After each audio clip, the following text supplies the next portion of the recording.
தமிழக வெற்றி கழகத்தின் தலைவர்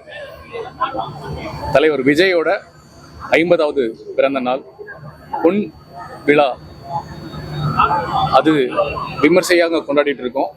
சென்னை கிழக்கு மாவட்டம் அம்பத்தூர் மாவட்ட தலைவர் பாலமுருகண்ணனுடைய தலைமையில் கிட்டத்தட்ட இந்த அம்பத்தூர், மாதாவரம், மதுரவாயில் அண்ட் ஆவடி இந்த 4 தொகுதியில் இருக்கக்கூடிய நிர்வாகிகள், உறுப்பினர்கள் எல்லாம் சேர்ந்து இந்த தொகுதிகளில் இருக்கக்கூடிய கஷ்டப்படுற அரசு பள்ளியில் படிக்கக்கூடிய மாணவர்களுக்கு கம்ப்யூட்டர், டிஷர்ட் அண்ட் கஷ்டப்படுறவங்களுக்கு, ஊனமுற்றவங்களுக்கு ட்ரைசைக்கிள் அண்ட் கேஸ் ஸ்டவ், அரிசி, சேலை எல்லாமே கொடுத்துருக்காங்க. கிட்டத்தட்ட ஒரு 20 லட்சம் ரூபாய் நலத்திட்ட உதவிகள் கொடுத்துருக்காங்க. இந்த இடத்துல நான் ஒரு சின்ன கருவியா நிற்கிறத நான் சந்தோஷமா நினைக்கிறேன். ஒட்டுமொத்த அந்த கிரெடிட்டும் தளபதி அண்ணனை நேசிக்கிற பாலமுருகன் அண்ணனுக்கு தான் போய் சேரும். சந்தோஷமா இருக்கேன். வேற ஏதாவது கேள்வின்னா நீங்க கேளுங்க. முதல்ல எடப்பாடி பழனிசாமி ஸ்டிக்கர் ஓட்டினாங்கன்னு சொன்னாங்க. அதே மாதிரி தானே ஸ்டிக்கர் ஓட்டி தான் நீங்க ஸ்டார்ட் பண்ணீங்க. ஸ்டிக்கர் அரசியல் பண்ண ஆரம்பிச்சிட்டீங்களா இப்பத்துல இருந்து தமிழக வெற்றி கழகம்? இல்ல, அது இன்னைக்கு ஸ்டிக்கர் அரசியல் அதை தாண்டி ஒரு யாரு பண்றாங்கன்றத இன்னைக்கு தெரிய வைக்க வேண்டியது இருக்கு. நீங்க ரெண்டு விதமா பார்க்கலாம். இது விளம்பர அரசியலா பார்க்கலாம், இல்ல இது யாரு பண்றாங்கன்றத நம்ம யாருன்றத சத்தம் போட்டு சொல்ல வேண்டியிருக்கு. இங்க அதுக்காக தான் அப்படி பண்றாங்கன்னு நான் நினைக்கிறேன். எல்லாத்துக்குமே விளம்பரம் வேணுங்க. விளம்பரம்ன்றது நியாயமான இல்ல. விஜய் சாருக்கு விளம்பரம் வேண்டாம், அரசியலுக்கு. இப்போ அரசியல் சார்ந்து சில நல்ல விஷயங்களையும் கொள்கைகளையும் மக்கள்கிட்ட கொண்டு போய் சொல்லும் பொழுது அதுக்கான ஒரு விளம்பரம் கண்டிப்பா தேவைன்னு தான் நான் நினைக்கிறேன். நீங்க ஸ்டேஜ்ல சொன்னீங்க விஜய் சார் அவர் பேச மாட்டாரு, எல்லாம் மௌனத்திலே சொல்லுவாரு. ஆனா அவர் பேச மாட்டாருன்னு சொல்லல, மௌனத்திலே ஒரு பதில் சொல்வார் சொன்னீங்க. இல்ல தப்பா புரிஞ்சுட்டீங்க. மௌனம் இருக்கிறதுலே மிகப்பெரிய சத்தம். அவர் மிகப்பெரிய பேச்சாளர். எதை சொல்றேன்னா, நான் 25 நாள் அவர் கூட இருந்து பார்த்துருக்கேன். ஒவ்வொரு விஷயத்தையும் அணுவா பார்த்து அப்சர்வ் பண்ணி அவருக்குள்ளேயே 1000 வாட்டி விவாதம் பண்ணி ஒரு வார்த்தை பேசுவாரு. அது கரெக்டா இருக்குன்றது நான் நேரடியா பார்த்துருக்கேன். அதுதான் சொல்றேன், அவர் பேச்சாளர்ன்றதை நீங்க ஃபியூச்சர்ல பாப்பீங்கன்னு சொன்னேன். கள்ளக்குறிச்சி போன்றது நிறைய பேர் விமர்சிக்கிறாங்க. இவங்கெல்லாம் நீங்களே சொன்னீங்க, அவங்களாம் ஏன் தரணும் நீங்க அதுக்கப்புறம் வச்சு சொன்னீங்க ஃபேமிலிக்கு தரலாம், தப்பு கிடையாது. ஆனா நிறைய அரசியல் கட்சி தலைவர்களும் போயிட்டு அங்க விமர்சனம் பண்ணவங்க வராங்க. நிறைய விமர்சனம் எப்படி வருதுன்னா, குடிகாரங்களாம் போயிட்டு சப்போர்ட் பண்றாங்களே, அவங்க ஃபேமிலியை பார்க்க மாட்டாங்க, டைரக்டா அவங்களையும் பாக்குறாங்க. அது இல்லாம டாக்டர்ஸ் நிறைய பேர் கமெண்ட் பண்றாங்கன்னா, இது மாதிரி ஒரு பெரிய பெரிய லெஜண்ட் ஆக்டர்லாம் வரும்போது மற்ற பேஷண்ட்ஸ் எல்லாம் ரொம்ப பாதிக்கப்படுறாங்களே, அதை பத்தி உங்க கருத்து ஏதாவது? இல்ல, அப்படி பாதிக்கப்பட்டது உண்மையா இருந்தா நான் வருத்தம் தெரிவிச்சுக்கிறேன் அந்த மற்ற பேஷண்ட்டுக்கு. ஆனா அவங்களும் ஒரு கள்ளச்சாராயம் குடிச்சு இறந்தவங்க மக்கள் தானே, அவங்க அறிவு இல்லாம பண்ணிட்டாங்க. அந்த கள்ளச்சாராயத்தை ஒழிக்கணும்னு பல வருஷமா எல்லா கட்சிகளும், எந்த கட்சியெல்லாம் ஆட்சிக்கு வந்திருக்கோ எல்லாரும் சொல்றாங்க. அவங்களுடைய வாக்கு வாங்கும்போது இதை நாங்க மது ஒழிப்போம், பூரண மது விலக்கு கொண்டு வருவோம்னு சொல்லி எல்லா கட்சிகளுமே சொல்றாங்க. ஆனா கொண்டு வர மாட்டாங்க. அதுக்காக அந்த மக்களை பார்க்காம இருக்க முடியாது. அதே சமயத்துல அந்த இறந்து போன குடும்பத்தை பார்க்காம இருக்க முடியாது. நான் சொல்றது என்னன்னா, ஏன் பணம் கொடுக்கணும், மக்களோட வரி பணத்துல அவங்களுக்கு ஏன் கொடுக்கணும்ன்றதான் என்னோட கேள்வி. அதுக்காக நடிகர்கள் தளபதி அண்ணா விஜயா இருக்கட்டும், இல்ல யாரா இருக்கட்டும், அவங்க போய் பாக்குறது மனிதாபிமானம். நம்ம ஊர்ல ஒரு அவ்வளவு பெரிய டெத் விழுந்துச்சுன்னா அந்த குழந்தை, அந்த குடும்பத்துக்கு ஆதரவா நிக்கணும்னு தான் போறாங்க. அது தப்பு இல்ல.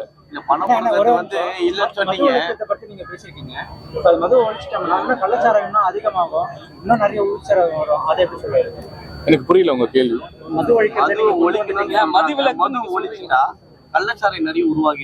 அப்படி கிடையாதுங்க. இது எப்பவுமே ஒரு தடுப்பூசி போடும்போது நிறைய பிரச்சனைகள் வருங்க. ஒரு பிரச்சனையை நீங்க உருவாக்குனாலும் ஒரு அழிவு வந்துதாங்க ஒண்ணு உருவாகும். ஒவ்வொரு இன்வென்ஷனுக்கு பின்னாடி ஒரு மிகப்பெரிய ட்ராஜடி இருக்குங்க. சயின்டிபிக்கலா நீங்க கொஞ்சம் சிந்திச்சு பாத்தீங்கன்னா தெரியும். ஸோ மிகப்பெரிய ரொம்ப வருஷமா ஊறி போய் கிடக்கு. இதை நிப்பாட்டணும்னா அதுக்கு ஒரு மிகப்பெரிய ஒரு விஷயம் நம்ம பண்ணணும். அது ஈடுகட்டுறது அளவுக்கு நம்ம ஒண்ணு பண்ணணும். அதுல விளைவுகளும் வரும், நல்லதும் வரும். நல்லது நடந்தே தீரணும்ன்றதான் என்னுடைய நம்பிக்கை. கள்ளச்சாராயம் குடிச்சிட்டு இறந்தவங்களுக்கு 10 லட்சம் கவர்மெண்ட் அறிவிச்சது. நீங்க யாரும் கேட்கலன்னு சொன்னீங்க. உங்க தளபதி விஜய் அவர்களும் தமிழக வெற்றி கழக தலைவரும் அமைதியா தான் போனாரு, மௌனமா போனாரு. இதுவே மௌனம் சம்மதம் தானே அர்த்தம்? இல்லைங்க, அதுதான் திரும்ப சொல்ல வரேன். அவருடைய மௌனத்துக்குள்ள 1000 வார்த்தைகள் அடங்கி இருக்கு. நேரம் வரும்பொழுது அவர் சரியாக டைம் வரும்போது கண்டிப்பா பேசுவாங்க. அதுல எங்களுக்கு நம்பிக்கை இருக்கு. ஒரு தம்பியா எனக்கு நம்பிக்கை இருக்கு. நான் கூட இருந்து பழகியிருக்கேன். அவரை நம்பி இருக்கிற கோடான கோடி தொண்டர்களுக்கு நம்பிக்கை இருக்கு. அதை நீங்க பொறுத்திருந்து தான் நீங்க பார்க்கணும். இது வரைக்கும் வந்து அந்த கலாச்சார விஷயத்துக்கு அதிமுக, பாஜக எல்லாருமே சேர்ந்து போராட்டம் அறிவிச்சிருக்கிறாங்க. தமிழக வெற்றி கழகம் இன்னும் ஒரு விஷயத்துக்கும் ஆரம்பிக்கல. எந்த ஒரு விஷயம் வாயும் திறக்கல. அரசியல் ஆரம்பிச்சுட்டு மட்டும் சொல்லிட்டு இருக்கீங்க. என்ன விஷயத்துக்காக ஆரம்பிச்சிருக்கீங்க? நீங்களும் மௌனமா இருக்கும், உங்க அரசியல் மௌனமா இருக்குமா? அதான் காரணமா? இல்ல, அப்படி கிடையாது. இப்போ ஒரு ரசிகர் மன்றமா இருந்தது மக்கள் இயக்கமா மாறி இருக்கு. மக்கள் இயக்கமா இருந்தது ஒரு அரசியல் கட்சியா மாறி இருக்கு. இது ஒரு குழந்தை, 6 மாத குழந்தை. இன்னும் நிறைய நாங்க கடக்க வேண்டியிருக்கு, நிறைய நாங்க படிக்க வேண்டியிருக்கு. தொண்டர்கள் நிறைய படிக்க வேண்டியிருக்கு. நீங்க கேட்கிற கேள்விகளுக்கெல்லாம் என்னால பதில் சொல்ல முடியுமே ஒழிய ஆராய்ந்து பதில் சொல்ற அளவுக்கு எனக்குமே அறிவு இல்லை. ஆனா அது நல்லது நடக்கணும்ன்ற ஆதங்கம் மட்டும் என்கிட்ட இருக்கு.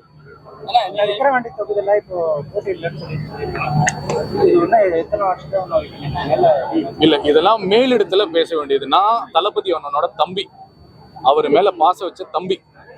அரசியல் சம்பந்த கேள்விகள் மற்ற விஷயங்கள்லாம் வந்து தலைவர் இந்த நிர்வாகிகள் எல்லாரும் பேசி முடிவு எடுப்பாங்க. அவங்க சொல்லுவாங்க. எனக்கு தெரியல, எல்லாரும் சொல்றாங்க, எனக்கும் தெரியல. நான் விஜயண்ணா கிட்டயும் எனக்கு கேட்கல, நான் அதை பத்தி பேசல. நான் அப்ப எதுவுமே அரசியல்ல எதுவுமே சொல்ல முடியாதுல்ல. பார்க்கலாம். நன்றி நன்றி நன்றி நன்றி மீடியாவுக்கும் நன்றி, காவல்துறைக்கு நன்றி. சந்தோஷமா போயிட்டு வாங்க எல்லாரும். 1 2 3 happy birthday Vijay Anna. Love you. எனக்கு ரொம்ப சந்தோஷமா இருக்கு, பேரானந்தமா இருக்கு. காரணம் என்னன்னா, எனக்கு இந்த மண்ணு மேலேயும் மக்கள் மேலேயும் பயங்கர ஆசை. அந்த மண்ணு மேலேயும் மக்கள் மேலேயும் ஆசை வச்சிருக்க மேல பெரிய பேராசை இருக்கு விஜய் அண்ணா மேல. உங்களுக்கு எல்லாமே கொடுத்து வச்சிருக்கு. பாலமுருகன் அண்ணனுக்கு உண்மையிலே கொடுத்து வச்சிருக்கு. இந்த பிறந்த நாள்ல வந்து தமிழ்நாடுல எங்கேயுமே வந்து நலத்திட்ட உதவிகள் செய்ய வேணாம்னு சொன்னாரு விஜய் அண்ணா. காரணம், இந்த கள்ளக்குறிச்சியில நடந்த ஒரு சோகமான சம்பவம். ஆனா அண்ணன் வந்து 20 லட்சம் ரூபாய் செலவு பண்ணி இந்த நலத்திட்ட உதவிகளை செஞ்சதுனால ஆல்ரெடி டேட் கொடுத்து போலீஸ் பெர்மிஷன், மீடியா பெர்மிஷன் எல்லாமே வாங்கினது அந்த மக்களுக்கு போய் சேரணும்னு ஒரே காரணத்துக்காக இதுக்கு மட்டும் ஓகே பண்ணாரு. நல்லாவே கை தட்டலாம். நான் அடிக்கடி கை தட்டுங்கன்னு சொன்னா நல்லா இருக்காது. இங்க நீங்க இருக்கிற எல்லாருமே விஜய் அண்ணா நெஞ்சில் குடியிருக்கக்கூடிய ரசிகர்களா இருந்து இன்னைக்கு தொண்டர்களா மாறி இருக்கீங்க. நீங்க மட்டும் இல்ல, அடுத்தடுத்து லாரி ட்ரெயின் ஃபிளைட்டா வந்துட்டே இருக்காங்க 2026க்கு. நான் மிகைப்படுத்தி பேசல. இந்த உற்சாகம் தான் பல பேருக்கு பயத்தை உண்டு பண்ணும். அந்த உற்சாகம் அறிவுபூர்வமாகவும் ஆக்கப்பூர்வமா இருக்கணும். சும்மா கை தட்டக்கூடாது, சும்மா கத்தக்கூடாது. நீங்க கத்துறது இன்னைக்கு நடந்த நிகழ்வு நாளைக்கு பத்திரிகை செய்திகளையோ மீடியா செய்திகளையோ விஜய் அண்ணா வந்து பாலமுருகன் அண்ணனுக்கு போன் பண்ணி விஷ் பண்ணணும். அவருக்கு கிடைக்கிற பாராட்டு உங்க எல்லாத்துக்கும் கிடைக்கிற பாராட்டு. நான் விஜய் அண்ணா பத்தி பேசுறதுக்கு வந்திருக்கேன். அதுக்கு முன்னாடி அண்ணன் பாலமுருகனை பத்தி நான் ஒரு வார்த்தை பேசி ஆகணும். ஏன்னா ஒரு காரைக்குடியில பிறந்து இந்த சென்னையில வந்து இங்கெல்லாம் நாங்களும் தான், நானும் மதுரை உசிலம்பட்டி, இந்த சென்னையில வந்து பொழைச்சு ஒரு இடத்துல நின்று ஒரு வீடு வாங்கி ஒரு நடிகனா ஜெயிக்கிறதுக்குள்ள டவுசர் கிழிஞ்சிருது. ஆனா நல்லா சரிங்க, உண்மைதான். நீங்க நினைக்கிற மாதிரி நடிகர்கள் நாங்களாம் கண்ணாடி போட்டுட்டு சந்தோஷமா ஏசியில இல்ல. அதுக்கு பின்னாடி மிகப்பெரிய பெயின் இருக்கு. ஓகே, அதான் அப்புறம் பேசிக்கலாம். ஸோ பாலமுருகன் அண்ணன் காரைக்குடியில பிறந்து சென்னைக்கு வந்து ஒரு இன்ஜினியர், மாசம் ஒரு 10,000 ரூபாய் 12,000 ரூபாய் சம்பளம் வாங்குற ஒரு மனுஷன். அவர் பாட்டில் அவர் வேலையை பார்த்துட்டு போயிருக்கலாம். ஆனா நம்ம அண்ணன் தளபதியை பார்த்துட்டு லவ் டுடேல பார்த்துட்டு லவ் பண்ண ஆரம்பிச்சிட்டாரு. லவ் பண்ணி கட்சியில சேர்ந்து ரசிகர் மன்றத்தில் சேர்ந்து 25 வருஷமா மனுஷன் அப்ப இருந்து வருஷம் இந்த நலத்திட்ட உதவிகளை பண்ணிட்டு இருக்காரு. இந்த மாதிரி செய்யறதுக்கு இது 14வது வருஷம் நான் கேள்விப்பட்டேன். அதுக்கு முன்னாடி என் நண்பன் திலக்குக்கு நான் நன்றி சொல்லணும். என்னை கூப்பிட்டது என்னோட நண்பன் திலக். அவருக்கு ஏன் சார்பா நீங்க ஒரு வாட்டி கை தட்டணும். திலக்கு தான் பாலமுருகனை அறிமுகப்படுத்தி வச்சாரு. அவரை பத்தி சொன்னாரு. பொதுவா நம்ம நடிகர்கள் நாங்க வந்து அவ்வளவு சீக்கிரமா எங்கேயும் போயிட மாட்டோம். பணம் கொடுத்தா போவோம், ஈவெண்ட்டுக்கு போவோம், கமர்ஷியல் போவோம், அது வேற. இது வந்து அரசியல் மேடை ஆயிடுச்சுல, தமிழக வெற்றி கழகம் தானே. அப்ப நாங்க இந்த மேடையில நிக்கிறோம்ல, அப்ப யோசிப்போம், நிறைய யோசிப்போம். ஆனா நான் யோசிக்கல, என் பின்னாடி இருக்கிற எங்க அண்ணன் ஸ்ரீநாத்தோ ரூபசங்கரனோ யோசிக்கல. எங்க சினிமா கலைஞர்கள்ல எங்க வீட்டுல ஒருத்தன் எங்க அண்ணன் விஜய்க்காக வந்து நிக்கிறோம் நாங்க. இன்னும் நிறைய பேர் வருவாங்க. சோ திலக் வந்து சொன்னாரு பாலமுருகனை பத்தி. நான் மதுரையில இருந்தேன், ஓகே நான் வந்துடுறேங்க அப்படி சொல்லிட்டு கிளம்பி வந்துட்டேன். அப்படிப்பட்ட ஒரு நல்ல மனிதர் 14 வருஷமா இந்த சென்னையில 4 தொகுதிகளை வந்து அவர் கட்டுக்குள்ள வச்சுக்கிட்டு, எத்தனை பாலிடிக்ஸ் வந்தாலும் எவ்வளவு பிரச்சனை வந்தாலும் எல்லாரும் நண்பர்களையும் அரவணைச்சு இன்ன வரைக்கும் அந்த நலத்திட்ட அதாவது 10,000 ரூபாய் சம்பாதிக்கிற ஒரு மனுஷன் இன்னைக்கு 20 லட்சம் ரூபாய் நலத்திட்ட உதவிகள் பண்றாருன்னா எவ்வளவு பெரிய விஷயம். இன்னைக்கு இருக்கக்கூடிய ஒரு மிகப்பெரிய கட்சிகளா இருந்தா கூட கஷ்டம். ஒரு 20 லட்சம் ரூபாய் நலத்திட்ட உதவிகள் பண்றது கஷ்டம். ஆனா நம்ம தமிழக வெற்றி கழகத்துல இந்த பாலமுருகன் இந்த 4 தொகுதியும் அவர் வந்து கையில வச்சு கொஞ்சம் கொஞ்சமா உங்களையும் சம்பாதிச்சு பணத்தை சம்பாதிச்சு விஜய் அண்ணா சொன்னதுக்காக, அவர் சொன்ன ஒரு வார்த்தைக்காக டெய்லி 150 பேருக்கு காலை உணவு கொடுக்கிறாரு, இந்த நலத்திட்ட உதவிகள் பண்றாரு. அவர் மட்டும் இல்ல, அவருக்கு பின்னாடி இருக்க நீங்க எல்லாருமே அதுக்கு சமம். இப்ப கேட்டேன் நானு, இல்லைங்க நான் மட்டும் பண்ணலங்க, இங்க இருக்க எல்லாருமே காரணம்னு சொன்னாரு. அதுதான் பெருந்தன்மை. ஒரு மனுஷனுக்கு ஒரு நம்ம ஒரு நல்லது பண்றோம் அப்படின்னா அது நம்ம தான் பண்றோம் நினைச்சுக்க கூடாது. கடவுள் நம்மளுக்கு கொடுத்திருக்காரு அந்த பாக்கியத்தை. அதனால அந்த பெருந்தன்மையோட உங்க எல்லாரையுமே சொன்னாரு. சோ பாலமுருகன் என்ன இப்ப கூட பாருங்க, அவர் வேலையில தான் பிஸியா இருக்காப்புல. என்ன அழைச்சதுக்கு திலக்குக்கும் நண்பா நன்றி. உங்களை சந்திச்சது எனக்கு ரொம்ப பெரிய சந்தோஷம். நன்றி நன்றி. நல்லாவே கேட்டுக்கலாமே, ஏன் இது அடிக்கடி கேட்க வைக்கிறீங்க? மீடியால சில பேர் லைவ்ல வர போயிட்டு இருக்கு.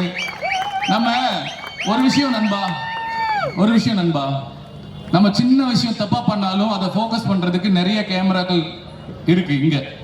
நம்மளை வளரக்கூடாதுன்றதுக்காக அது பண்ணுவாங்க, யாரா இருந்தாலும் பண்ணுவாங்க. அதனால அதுதான் சொன்னேன், நம்ம சத்தம் கூட ஆக்கப்பூர்வமா அறிவுபூர்வமா இருக்குன்னு சொல்றேன். சோ திரும்ப கேட்க விடாதீங்க. நல்ல விஷயம் வரும்போது மனசார கை தட்டுங்க. இனிமேல் நான் சொல்ல மாட்டேன்.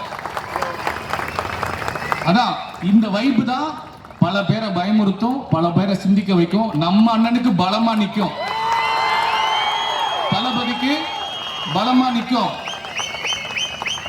சோ ப்ளீஸ் கண்டிப்பா பேசி ஆகணும். 500 கோடி 600 கோடி பிசினஸ். எனக்கு தெரிஞ்சு என் வயசு வந்து உண்மையான வயசு சொல்லலாமா? சொல்லலாம் விடுங்க, 39 வயசு. என்னுடைய அதாவது சுதந்திரத்துக்கு அப்புறம் 75 ஆண்டு கால அரசியல் வாழ்க்கையில எனக்கு ஒரு 50 ஆண்டு கால அரசியல் எனக்கு தெரியும். நான் வந்து ஒரு இன்ஜினியரிங் படிச்சு லண்டன்ல வேலை பார்த்து அதுக்கப்புறம் அரசியல் மேல உள்ள ஆர்வத்துல MA பொலிட்டிக்கல் சயின்ஸ் மெட்ராஸ் யூனிவர்சிட்டியில முடிச்சு அரசியலை படிச்சுட்டு வந்து இங்க நிக்கிறேன். எனக்கு கொஞ்சம் தெரியும் நான் நினைக்கிறேன். அப்படி தெரிஞ்ச விஷயத்துல எனக்கு ரொம்ப ரொம்ப பிரமிப்பான விஷயம், நான் நேசிக்கிற புரட்சி தலைவர் எம்ஜிஆர். இந்த வயசுல நான் புரட்சி தலைவரை நினைக்கிறேன் அப்படின்னா அது வந்து இந்த 3 எழுத்தில் மூச்சு இருக்கும், முடிந்த பின்னாலும் என் பேச்சு இருக்குன்றது இன்னும் நடந்துட்டு இருக்கு, இன்னும் பேசிட்டு இருக்கோம்ல. அப்படி ஒரு நடிகன், அப்படி ஒரு சூப்பர் ஸ்டாரா இருந்த டைம்ல மக்களுக்காக கட்சி ஆரம்பிச்சு அரசியல் வந்து அரசியலையும் பார்த்தாரு, சினிமாவும் பார்த்தாரு. அந்த மாதிரி ஒரு சூப்பர் ஸ்டாரா இருந்த டைம்ல கூட அவர் வந்து அரசியல் வந்து மக்களுக்காக நின்னாரு. அவர் முதல் அரசியல் மாநாடு நடத்த எங்க போய் கூட்டம் நடத்தினாலும் இது உண்மை, எங்க போய் கூட்டம் நடத்தினாலும் யாரு புரட்சி தலைவர் எம்ஜிஆர் அவர்கள் எங்க போய் கூட்டம் நடத்தினாலும் ஒரு 4 பேர் 5 பேர் அவரை வந்து அடிக்கிறதுக்கு ரெடியா இருப்பாங்க. ஒரு கூட்டம் ரெடியா இருந்துட்டே இருக்கும். தக்காளியால் அடிக்கிறதுக்கு, கல்லால் அடிக்கிறதுக்கு, இந்த மாதிரி நிறைய அவரை வந்து துன்புறுத்துறதுக்கு நிறைய இருக்கும். அதை பத்தி பயப்படவே மாட்டாரு. அந்த தைரியம், அந்த கெத்து, அதுக்கப்புறம் நான் கொஞ்சம் எங்க அண்ணன் விஜயகாந்தை பார்த்தேன். நான் சினிமா கலைஞங்க, நான் சினிமா மட்டும்தாங்க எனக்கு பெருசா தெரியும், பெருசா தெரிஞ்சது. அதுக்கப்புறம் என் அண்ணன், நம்ம அண்ணன் விஜய், தளபதி விஜய், அவரு நான் எம்ஜிஆர் அவரை கம்பேர் பண்ணல, அதுக்கும் கம்பேர் பண்ணல, எம்ஜிஆர் ஐயாவை கம்பேர் பண்ணல, அதுக்கும் மேல போய் சினிமாவே வேண்டாம், அரசியல் தான் வருவேன், அரசியல்